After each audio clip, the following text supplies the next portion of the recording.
Okay, welcome back everyone to the Kriya Yoga Podcast. I'm here once again with Marty Wuttke. We've already done one session with Marty where we talked about essentially the neuroscience of Kriya Yoga and meditation. Marty is the founder of the Wuttke Institute. He is the author of the Brain Sutras, which is going to be our topic today.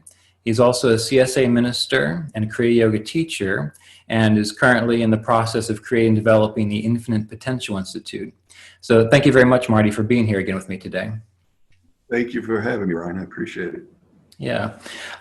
So to get started, the main topic I wanted to go over was the book that you wrote called The Brain Sutras. So if you don't mind, tell me a little bit about that book. What was the inspiration behind it for you? The inspiration was a talk that Paramahansa Yogananda gave a long time ago in the 1920s, and he repeated this many, many times. But it was highlighted in the documentary movie Awake, The Life of Yogananda. Most people have seen that. And he said very simply, and remember this was back in the 1920s, he said that, I'm going to paraphrase, the brain and the spine are the altar of God. And then he expounds on that, says, that's the pathway. What Kriya Yoga is about reversing this flow of life force, always going out through the senses to the world and reversing that flow back in. And he talked about the brain in more detail, specifically even mentioned in Autobiography of a Yogi, the medulla oblongata as the mouth of God. So since my field is neuroscience and the brain, that's really what I have, even though I do a lot of clinical work, that inspired me to go a little bit deeper into the brain. And, the brain is this instrument of the mind. The mind is an instrument of the soul, or at least sort of the technology that the soul uses to express. But the brain is there. It's this physical instrument. So the Brain Sutras came to me back in 2016. I said, well, there's all kinds of sutras out there. And sutra, means thread. There's the Heart Sutras, the Patanjali's Yoga Sutras, and I'm sure there's more out there. But I started to really think about how consciousness is manifesting through the brain and nervous system, and specifically looking very closely at what Paramahansa Yogananda was saying. And of course, I went to our guru, Roy Davis, and talked to him a lot about this. And I picked up some rather obscure literature. I actually happen to have it right here. This was a book. It's a Tamil classic. And I don't know that you can get it anymore. I got it at the Himalayan Academy on Kauai. And it's called the Tirumantaram.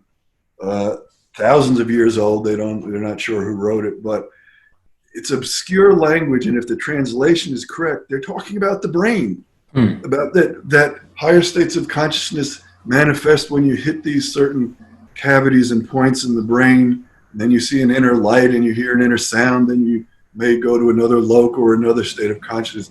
And I started to see that this is information that's been there for thousands of years. So anyway, all that put together in 2016 inspired me to, and to be honest with you, I really wrote Brain Sutras as an exercise for myself. I just wanted to see if I could put this information down. And I wrote a sutra each weekend. So it took me a year, 2016. And then I made it into a blog. People looked at it on the internet and said, you really need to think about publishing this. And my wife, who's also a neuroscientist, she went ahead and got it edited and published. I have to rewrite it some, but that's how it came about. And it's actually selling quite a few copies. It's just on Amazon and Kindle. All right. And I get good feedback from people. So it was a launching pad, hopefully for a lot more information down the road. Right. Well, that book that you mentioned, within it, how does it discuss accessing this idea of the brain is using things like mantras or breath awareness, pranayama? Yes, all that one-pointed awareness. Uh-huh. I'm going to do my own translation. Good. Obviously, whoever translated this, it was colored, but to me, it seems pretty accurate. It was translated, or at least it was published by the Ramakrishna Mission, which of course we can trust them. Mm-hmm. So it really goes into multiple approaches, mm-hmm. not just one approach. Yeah. Right. And so with the Brain Sutras, you said that you wrote one sutra a weekend over the course of a year. What are some of the main themes, if people are going to get this book and read it and study it, what are some of the main important themes that, you really wanted to share and talk about within this book? Well, I think what I was really trying to point out was this this notion that we have to find our higher power, God, whatever you want to call it, somewhere out there. It's going to take hours and hours, years and years, lifetimes upon lifetimes of meditation, self-discipline, so on and so on. And what I was trying to point out in that book is the consciousness that is enlivening us is that. Right. Right. That's simple. It's like Ramana Maharishi, quit looking. What's looking? He would ask, seekers, what's looking? Mm-hmm. Quit looking. Just what is looking? When you find that, you'll have your answer to everything, the key to every door. So really, that was the main thing, that you are that. You already are. Always have been. Never cannot be. Right. And the life force that is manifesting, the life force that's behind our sight, behind our hearing, behind our speaking, that's it. Mm-hmm. That's the divine, and that's what we all share. And we don't have to look outside for it. By our very nature, our nervous systems have been designed to transfer that into this material realm. Right. I was recently asked by a student, she had been interested in Kriya Yoga and she's been practicing, and she asked me one time about the origins of these techniques and these practices, as though are they specific, say, to Lahiri Mahasaya and so on. And I referred her back to the podcast we did already on the neuroscience of meditation and Kriya Yoga, and how the way the techniques work, they allow you to realize that. And what I've noticed is when discussing this with people, when you start saying things like, you are that, well, oftentimes they kind of say, well, then why should I do anything at all if I am that? But the practices of Kriya Yoga and the Yoga Sutras, these are all technologies which allow you to really experience it versus just think about it. Yeah? Yeah. So, yeah, go ahead. No. I wanted to hear what you had to say. No, I've had people get mad at me for saying, "Oh, you are that. Quit looking." And they're like, right. Tell me that. So I agree. You can have an intellectual understanding of that. I think it's important to know the truth. But like you say, to have an experience of it is a whole different ballgame. And Roy Davis used to say, I've heard him say it hundreds of times, it's just a shift in perspective. Right. Okay. But it's a profound shift in perspective. Right. It's like night and day. It's truly waking up.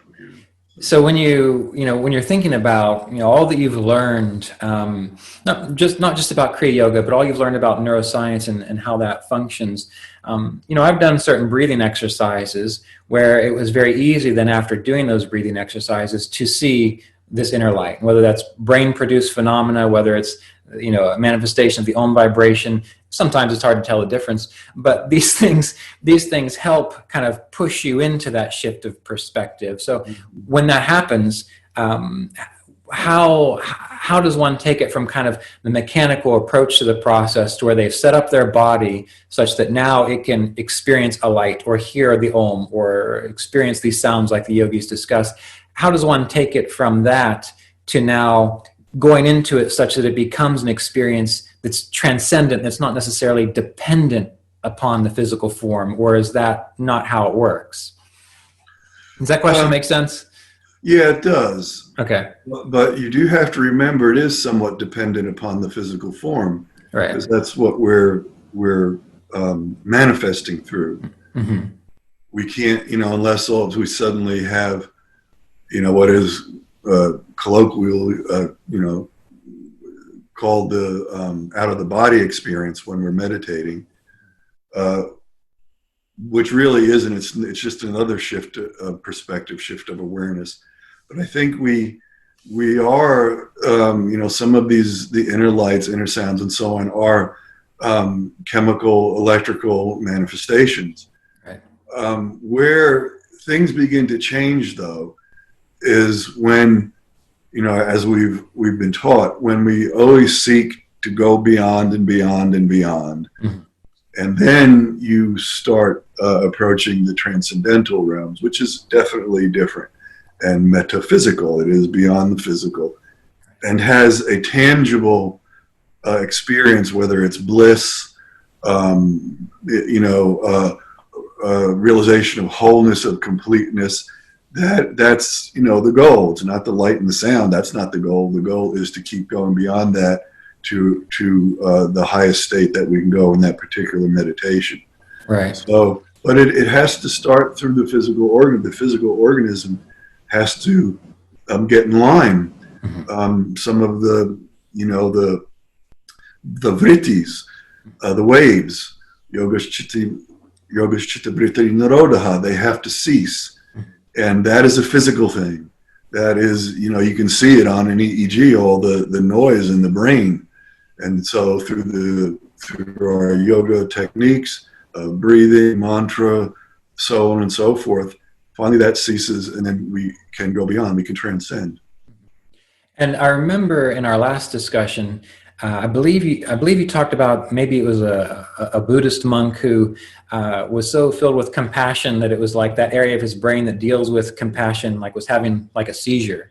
Yeah. Is that so? When in his experience, was it just the constant generation of the sense of compassion that did that, or does one have to bring attention, to regions of the brain, like actually feel the crown or feel the frontal lobes or feel the parietal? How's it work? Well, you can, but I think that particular monk didn't do that. He didn't say, "Oh, let me find the compassion center in the brain." Right.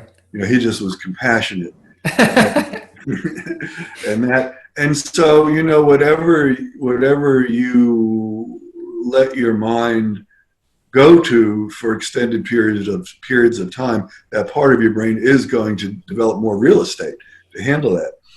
I think, again, Roy Davis was very intent during almost every meditation I've ever been to with frontal lobes, prefrontal lobes. Bring your attention here. Well, it's the seat of intuition, focus, concentration, motivation. And yes, there are studies that show the frontal lobes actually increase in mass with meditators. And actually in a relatively short period of time, something like 11 cumulative hours of meditation. So these parts of the brain are going to accommodate wherever our intention or attention goes. It's an interesting thing that happens too during the death experience when we prepare to leave our bodies. Usually first the heart goes, but the brain doesn't go for several minutes. And right before death, a phenomena occurs, this huge burst of electrical energy. And also the last center in the brain to go is the memory center, particularly for very strong emotional memory, which sort of explains the unraveling of our, people report, I saw my lifetime go in fast motion and all the stuff that happened, and oh my gosh, I shouldn't have been so mean to my mother. Right. So these are brain centers, and the death process is quite interesting. science is taking another look at it. It's not just cardiac arrest. The brain stays around for up to 10 minutes afterward. It depends on the study that you look at. Right. But this sort of pinpoints your question. What about these parts of the brain? What do they do? What happens there? All right. And when, again, it's been a long time since I've been in college, but I remember taking some brain physiology classes or neuroscience classes, and I can't remember the exact region, but I think I had seen or heard about if you bring attention to the crown or some area around here, that it either shuts down or it stimulates an experience such that one experiences boundlessness or freedom. Does that? Yes. Okay.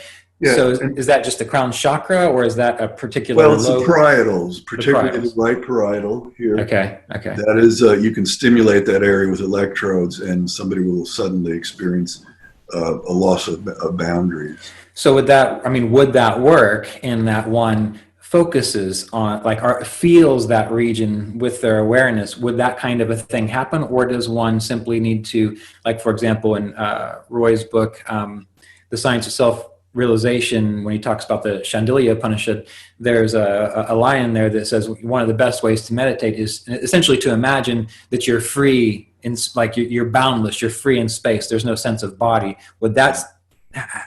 Does it go both ways, and that you can focus on the brain, or you can just feel that? I think it goes both ways. Okay. There's a fellow from Princeton who developed a very interesting technique. I can't think of his name right now. Not sort of a self-awareness technique where you started by imagining all the space around your thumb, then between your fingers, then around your body, and then on and on. Kind of like that meditation that Roy learned from Yogananda, this expansion.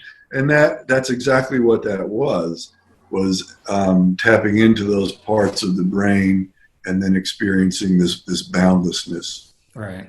So I think it goes both ways. I think that's a very accurate statement. So in a sense, if a person wants to experience something like boundlessness or freedom or bliss, I know that those aren't really the goal, but it can be helpful to inspire people along the way. Then what they need to do is find a way internally to actually start either imagining that or feeling that or making it real within themselves ahead of time. Yes, definitely. Okay. That, I think the next thing that I write will also bring in some heart issues, because the heart is a very important organ. The heart and the brain are really communicating, and the rest of the body as well. But it seems that the heart is rather significant. So I want to research that some, look more dynamically and closely at that. There's many meditations that focus just on the heart. Mm-hmm. There's, of course, the Heart Math Institute. Right. And so focusing on the heart will also do very interesting things because of its connection with the brain, and because of how it is also a processor of emotion. Mm-hmm. The thing about the heart, though, and the brain, there are differences. I once had somebody ask me, they were very disturbed when I was spending, all this time talking about the brain. What about the heart? What about the heart? And I said, well, here's the thing. You can transplant a heart and for the most part still be you. Right. I don't think you can do that with the brain just yet. That's right. So, it was kind of a wise guy answer, but it hit me in that moment that there's a lot of truth to that, at least as far as our personality and conditionings and programming go. They're in the brain. Right. Heart is a very important organ. I'm not saying anything negative. And I think for certain meditations, it's quite powerful. But I think that's what I want to work on now. Once I get through the few other projects and start trying to tie those together. Right, and that's interesting. You bring up the heart, because I've going through the Yoga Sutras and that chapter 3 where they talk about the cities or the soul powers, and there's a few sections in there where they discuss, well, by meditating on the point of the navel, The body develops resilience and strength by meditating on the point in the throat.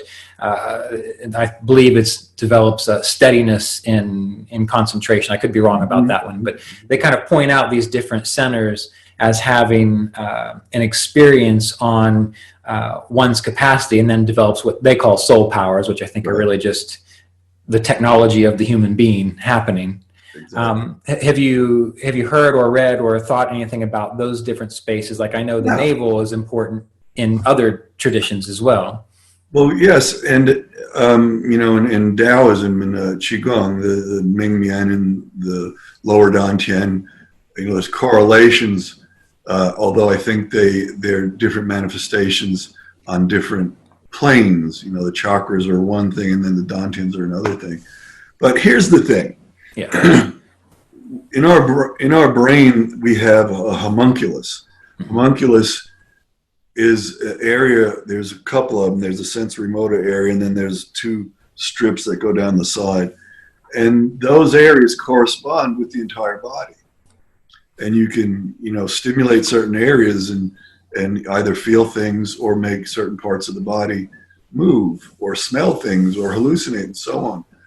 So I begin to think that when I look at all this, that focusing on these parts of the body is also focusing on certain areas of the brain. Right. It's really not happening down there. It's in here, and those kinds of experiences are sort of like gateways, in Patanjali's Yoga Sutras to cities. Like you say, though, these are normal technologies in the body. But they take us to different levels, and I think it's the accessing these areas of the brain that are the most powerful. When we do the Kriyas, we're polarizing. Well, that's happening in the brain and the spine, and it's creating this magnetic field. But it was also changing the brain on a very dynamic level. And even, I don't want to give away the Kriya Pranayama, but, in Kachari Mudra, these areas in the back of the throat correspond with nerves that go right to the brain and trigger certain, or at least have something to do with certain mechanisms, particularly the brainstem. So this is a technology that's quite fascinating. And we have all these techniques over here, and then we have neuroscience over here. Well, it's really all starting to come together now. We can see why we do certain things. My hope is that we can not speed things up, not bypass years and years of practice of yamas and niyamas, and go right to the higher states of consciousness without the appropriate preparation. But I think we can fine tune the process a little bit so that we're not running off the road. Okay. Say more about that. What do you mean fine tune the process so we're not running off the road? If we really understood the brain, and right now, what's happening in the world is a very good example, because collectively there is, there's lots of different manifestations of emotions, but probably the biggest one is threat. This is a big threat. So, there's many videos and YouTubes and meditations and so on, trying to really point out that, look, it's triggering a lot of survival mechanisms in our bodies. And if we understand them, we don't have to go with them necessarily. We can learn how to maneuver through this, learn how to maintain our immunity, which is hugely important right now, and how to actually use this situation for our own development. And so that's sort of what I mean, that if we understand the brain and the nervous system, we can be more conscious of what we're doing with it, because it's super important that the brain and nervous system be as balanced as possible in order for us to go higher and higher and higher, or deeper and deeper and deeper, however you want to look at it. So that's really what I'm referring to. If we really understand this, We won't be like, oh my gosh, I don't know why I keep not doing what I'm supposed to be doing, or my meditations are full of noise and junk and so on and so on.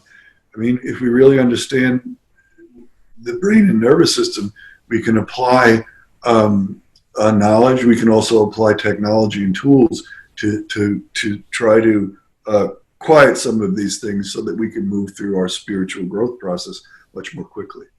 Well, I mean, what you're talking about brings up in my mind the idea of training. In that, just like if you want to achieve a goal or develop a skill, well, you're going to be terrible at it in the beginning, and so you have to keep repeating it over and over and over again until you get the patterns in your muscles or in your body or in your life experience. And many people, I'm sure you've probably experienced this too. In a sense, it seems to me like sometimes they want the meditation path to be easy or the yogic path to be easy. And they think of people like Yogananda or Roy Davis or Ramana Maharshi. Well, he might not be the right example here, but people who, when you read the stuff that they did early on, they were meditating for hours at a time, and they were practicing the yamas and niyamas, and they were accessing these characteristics of consciousness described in the Bhagavad Gita that by developing them, it allowed these higher states of consciousness to be realized. So what you're saying makes me think of just that it's about learning what it takes to, say, become one-pointed, and then consistently developing that part of your nervous system or your brain so that you can do it, yeah? Exactly. Right. I mean, I couldn't say it any better than that. That's exactly what we have to do. Right. So how do you inspire people to do that without putting them off by saying, this is a lot of hard work? Or do you just say that and that's it? No, I say what you just said, in it maybe in different ways depending on the person. Yes, this is work, but the results of this will be evident fairly quickly, and you will see your life change. So as best you can, you motivate the people according to their particular needs and circumstance. My field is neurofeedback, so that is a great technology I've been applying for 35 years.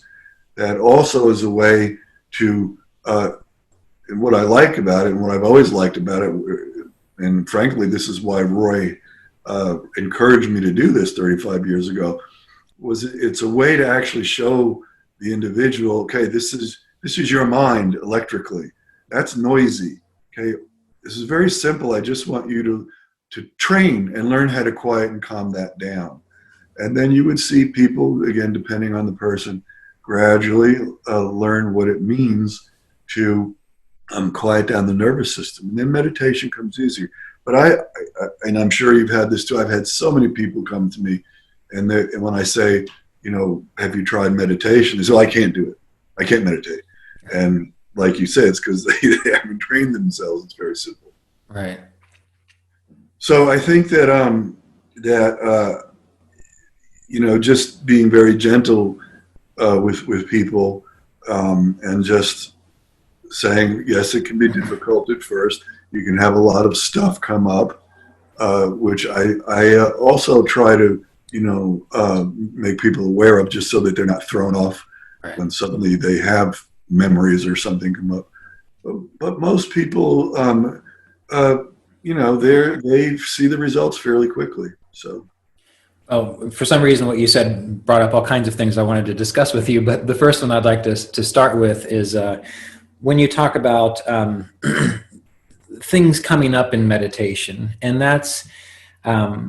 I've experienced that myself. I've heard other people experience it, and that wasn't really something that I remember Mr. Davis talking about a whole lot. And so when that happens, what I've seen people say, well, I've just had this Kundalini experience, and now I'm angry all the time, or and I want to say to them, maybe you need to talk to a counselor to help you work through that stuff, since now it's become in your awareness. So how do you approach that, and how do you share that is a possibility and it's not a problem, it's just part of the process? Yeah, I also encourage that. Again, it depends on the individual, but some people have really traumatic, repressed, or suppressed memory. And I work with criminals, parolees, and there's this YouTube on right now. I posted it where at a prison in Northern California, they had all these prisoners stand in a big circle, and there was a psychologist or a counselor in the middle, and she had a microphone. She said, everybody who was beaten as a child, take a step forward. They all stepped forward. Everybody who was told they were worthless, step forward. They all, and on and on and on. They were going through the ACEs.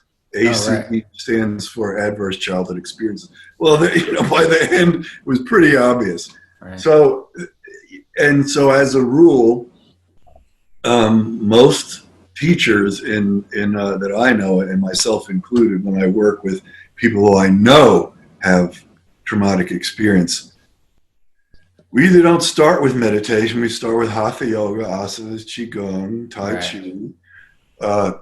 I've even heard some yogis say start with karma yoga, to start getting them to get a little less into themselves, and then eventually they can learn to meditate. But if I have somebody come into my office or that I'm working with, and they say, like you said, my Kundalini woke up too quick and now I'm all freaked out. I don't buy that, for one thing. But counseling is really important. Somatic work, body work. These things can be released. The problem is, depending upon the nature of the trauma, when it happened, they can be pretty stuck. Right. And yes, you're right. Mr. Davis didn't talk about it a lot. Usually it was just get over it. Right. I remember that. But I've seen him write or say, get counseling. Right. Get counseling, So that's a very important thing to be aware of. There was a study out of the UK that said meditation is not good for you because there were some people in the study that had traumatic experiences, right, and they got worse. So it's those people who need to take a different approach and work on some of these deep-seated, some scars is really what they are, deep-seated pains. Right. And oftentimes too, what can happen is that you won't even know why you're angry or why you're sad or why you're depressed. And those do tend to be very early rooted experiences that potentially didn't make it to verbal memory or just emotional memory. Those are the hard ones, but there are still therapies that can help people through them. Yeah, and I'm glad you brought up ACEs. That was one thing that Melissa was doing a lot of pioneering work in Asheville with. And for people who don't understand, that's essentially where you've got a scale from 1 to 10 and you kind of measure how many adverse childhood experiences you had. And sort of the higher those are, the more likelihood you are to have kind of health issues and also some emotional processing issues too. Is that correct? And end up in prison. Right, exactly, yeah. And there are 3 themes, you know them. Victim of abuse, witness of abuse, or neglect. Right. And neglect can be huge. So, we just have to keep in mind that these things produce consequences. So anyway, the YouTube is awesome. I don't know the name of it, but it's on Facebook, but I'm sure it's on YouTube somewhere too. It's okay. Well, maybe we can check it out, and you can email me a link, and I can stick it in the comments section here. But one other thing that came up around this talk, and this is kind of a debatable issue, but when I've read the Yoga Sutras, at one point in time, I started with that first sutra where it says, "And now instruction in yoga." And when I read that, it hit me one day. I thought to myself, maybe this means that the people, when it's time to practice meditation or engage the 8 limbs of yoga, that it's an indication that they've already done work such that they are prepared to begin the processes to achieve higher states of consciousness, so that the idea of meditation and Kriya Yoga in and of itself is not healing, as in let's heal you. It is to experience higher realization. So then the work to be done is, like you're saying, maybe some somatic work, body work, counseling, so that you're pretty balanced when you begin the process. What are your thoughts on that? I agree, and I agree with you that translation of that first sutra, and I think I've even seen Roy translate it that way. And now you're ready. Now you're ready. Right. You're there. You've you've done the main objectives of life, and now you're ready to move into this. And then okay, let's be honest here too. There's probably a lot of stuff left over too. Yeah, right. You're ready. But you're resilient enough to handle it. Exactly. But there's one of the brain sutras where I write, look, even without being judgmental, even people who are following very how should I say illusory forms of worship or not, we're all going to end up in the same place. Everything's teaching us, and if we just pay attention. Even some of the craziest stuff out there is going to teach us that that's not the way to go. It's over here. So, and now the practice of yoga. So right. I really think that everything leads us to that path, and we know it does. So.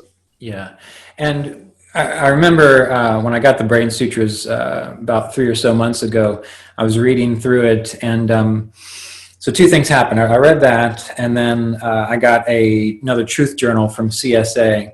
And what struck me, which just makes obvious sense, is in the beginning of your text, if I'm remembering it correctly, and also a lot of what Roy taught, there are these these principles of essentially take care of the body, routine is helpful, and I remember being at CSA and occasionally at a retreat hearing someone say, Roy just talks about the same thing all the time. Get your life in order, take care of your responsibilities, and manage your body as best you can. But that's extremely important because, as you mentioned, the body and the life is what's processing consciousness. So when you're teaching people and you're explaining this to people, how do you get that through that this is really the foundation of what is required to be able to start actually accessing or processing these higher states of consciousness? Well, pretty much just what you said, that this is technology. We're talking about transforming the mind and the nervous system. I mean, and it's not symbolic, it's quite literal. Right. We're transforming chemistry. So in order to do that, these yogis and rishis and seers developed the Vedas, Ayurveda, Jyotish. These weren't meant to make people healthier. They were meant to prepare the body for those higher states of consciousness. Right. And, I know what you mean. People saying, oh, well, he just says the same thing over and over again, because it's fairly simple, but it's extremely important. Right. If you want to make progress, you've got to pay attention to these. You've got to pay attention to every single thing you put in your mouth, for goodness sakes, because the gunas are manifesting through the types of food we eat. Right. And you know that we want to be sattvic. So I really just kind of keep using that line. It's very simple. The healthy body, healthy mind, healthy spirit. I've actually heard that chanted somewhere. So I think it makes sense if you present it to people that way. Right. That this is alchemy. This is transformation. Right. And recently I've been teaching a class on the holy science, and in that book, Sri Teshwar really mentions the importance of the Om vibration. And, when I first got that book and read it, I thought I understood it. But the more and more I read it, the more I thought, I'm not quite sure. So over years of contemplation, it became clear just how important learning to turn within and experience that Om vibration is. But then one day I was reading, it was a commentary by Lahiri Mahasaya, and this sentence stuck out to me. He said, even the body is the Om vibration. And once that occurred to me, I started to recognize that, if the body is the Om vibration, then even when you practice body awareness, or when you're taking care of your body, you're getting some kind of somatic body work, that all these things are doing what is necessary to give the chance or the experience to kind of have that breakthrough moment. Mm. So just to finish up with our talk here, I know we've got some things we need to get to today. Going back to the idea of the Om vibration, Mm. I know that when you first start hearing it, and Mr. Davis said this too, that maybe you're hearing your nervous system or subtle frequencies within the brain. How do you recommend that one just kind of get into that and then kind of go through it or go into it more? What kind of recommendations do you have for people? Well, usually, it's going to be more pronounced in the quietest environment you can find. Right. Personally, my experience is that I hear it when I go into sacred places. Yes. Church, temples and so on. But in the beginning, I think if you are just hearing your own internal sounds, electrical or vascular system or whatever, the aim is to keep going through it, keep trying to go through it, keep going deeper. I think I have a whole section in there on hearing the Om as well. But right. One of the keys for sure is blocking out all outside sound. You can even use noise canceling headphones if you can afford them. They're really expensive. Bose are great. But, it is, again, in my experience, it is much more pronounced in sacred environments. And so it is more likely, if you don't hear it yet, that's where you're going to hear them, in a place where for whatever reason, it becomes more manifest. Well, I remember, the first time walking into the meditation hall at CSA and being like, what is that? So, it's like, is that the Om? You're right. But yes, what you're saying, going to places like that and really being at CSA in that meditation hall, it can be very obvious. But it can develop in your own, like if you have a space where you constantly meditate, that also starts to create that effect too, yeah? Absolutely, yeah. I mean, my house is littered with yantras, mantras, and tantras, just to quote James Kelleher, the Vedic astrologer. And, these things all carry certain energies. But the whole house pretty much vibrates Om, and I think anywhere you meditate and make your private space is going to have that. It is important to baffle the sound, though, if you can. I think very early on, my best meditation, I called it my cave, was my closet, because all my clothes were in there.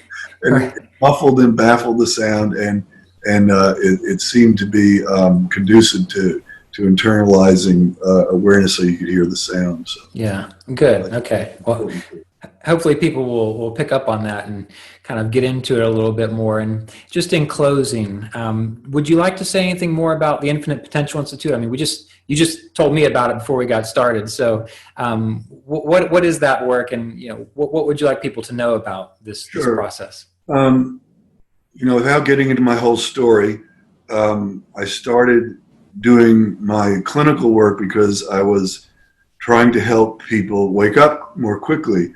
But what happened is my clinical work began to, attract the sort of the medical model. So for many years, I've been treating all kinds of disorders and problems. But recently, I've decided that I want to change gears, so to speak. And, I'm always going to be working with people who are suffering from severe issues. But we're moving now towards this infinite potential, which is the name, Infinite Potential Institute. We're moving towards that model and more towards the meditative model and what we've been talking about for the last 45 minutes. Mm-hmm. This is really what I want to emphasize now, and I'm in the position now in my life where I can do that. I've worked hard to create a foundation so that we can really begin to use this technology, which is really needed now, for not just taking care of people's post-traumatic stress disorder or addictions or whatever. We can use it, as you say, now. Now people are ready for yoga. When people are ready for these, I really think this is sort of I'm not speculating about what this whole pandemic means, but I think wake up call certainly is one potential description. But I think that we've got to pay attention now that the healer is within. There's something manifesting through us that we can tap into. And that's really what the Infinite Potential Institute is going to be about, tapping into that, using technology, using our spiritual teachings and principles to facilitate that whole process. So that's what we're moving towards. Okay. And will this be based in Georgia or? Yeah, this can be our home base, but we've got connections everywhere. Yeah. Still have big connections in California and Europe. So my wife is from Vienna, Austria. Uh-huh. So we're launching it all now, working very hard on it. Good. Well, excellent. Well, thank you for being here today. And those of you who want to learn more about Marty's work, you can look at the links below this video or within this podcast and find the Brain Sutras. It's a wonderful book. And try to find that chapter on hearing the Om vibration, because in my experience, that's very worthwhile. So thank you for being here, Marty. I appreciate it. Thank you, Ron. I appreciate it. Yeah.